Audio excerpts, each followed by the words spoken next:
Olá, meu nome é Pedro Ramos de Godoy, eu sou graduando em Engenharia de Controle e Automação pelo Instituto Federal de São Paulo, Campus São Paulo, e o meu projeto é um compensador por avanço de fase para motores de corrente contínua. O objetivo desse projeto é estudar e aplicar controladores de sistemas nesse motor, certo? E com isso fazer ele funcionar de acordo com parâmetros definidos previamente. Para isso, foi projetado um compensador por avanço de fase e aplicado nesse sistema. Primeiramente, para entender um pouco mais sobre isso, é necessário esclarecer alguns tópicos muito importantes sobre controle, como função de transferência, polos zeros e ganhos e lugar geométrico das raízes. A função de transferência é uma função como essa que vocês estão vendo, só que essa é uma função genérica, que relaciona a entrada e a saída de um sistema e demonstra o comportamento dele. Os polos zeros e ganhos são os componentes dessa função de transferência, ou seja, também estão relacionados com o comportamento do sistema. E o lugar geométrico das raízes é um mapa cartesiano com um eixo real e complexo, onde é possível verificar os polos e os zeros do sistema graficamente. Certo? O conceito do compensador é basicamente você aplicar um algoritmo com zeros, polos e um ganho à sua função de transferência, a fim dele atingir os parâmetros que você pré-definiu anteriormente. Ou seja, o algoritmo é essa função que vocês estão vendo com os valores definidos em breve.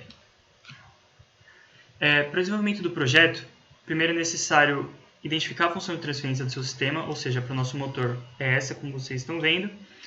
Define os parâmetros que você quer controlar, que no caso é o tempo de pico, que é o tempo que o sistema demora até atingir o seu máximo valor sem seu valor de regime, e o valor de sobressinal, que se você verificar esse máximo valor sem seu valor de regime, é a diferença em porcentagem entre eles.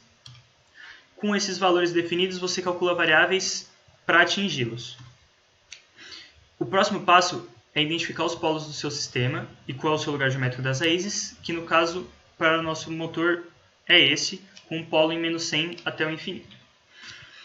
Definir o zero para o compensador e em seguida calcular condições de ângulo e assíntotas para definir o polo do compensador. Esses cálculos são feitos através de ferramentas trigonométricas em um plano cartesiano, onde os pontos que estão aplicados lá é o zero que você definiu com aqueles parâmetros prévios, o polo do seu sistema e, no nosso caso, um polo a mais que foi aplicado, porque para o sistema possuir tempo de pico e um sobressinal é necessário ter um polo na origem.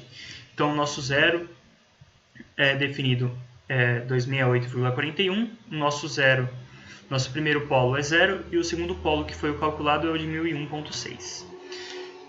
Com esses valores é feita mais uma função, esses valores são aplicados no compensador e feita a integração entre o compensador e a função de transferência, só que sem o ajuste do ganho do controlador. A resposta fica da seguinte forma, certo? Como podemos ver, ela não é satisfatória, ela não atinge os parâmetros definidos porque o nosso valor de pico, de tempo de pico, está em 10 milissegundos e o nosso valor de sobressinal, que é a amplitude, está em 20%, já que nosso valor de regime é 1000 RPM e o valor de pico está em 1200, que é 20% a mais. Para encontrar o ganho que vai fazer o sistema atingir os parâmetros definidos, é necessário olhar para o novo lugar geométrico das raízes que você tem da integração da função de transferência do motor com o compensador. Ou seja, verificando esse gráfico, esse lugar das raízes, nós podemos ver que para ter um sobressinal de 10% é necessário um ganho de 0,301. Então esse ganho ele é aplicado no nosso algoritmo. Esse é o algoritmo já completo com todos os valores definidos e ele vai ser integrado à nossa função de transferência.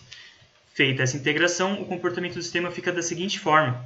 Como podemos ver, temos um tempo de pico ali de mais ou menos 27 milissegundos, o que está próximo do que é o desejado, e uma amplitude de 1110 RPM, que também é muito próximo do que desejamos, que ficaria na casa de 1100, ou seja, 10% a mais do nosso valor de regime, certo?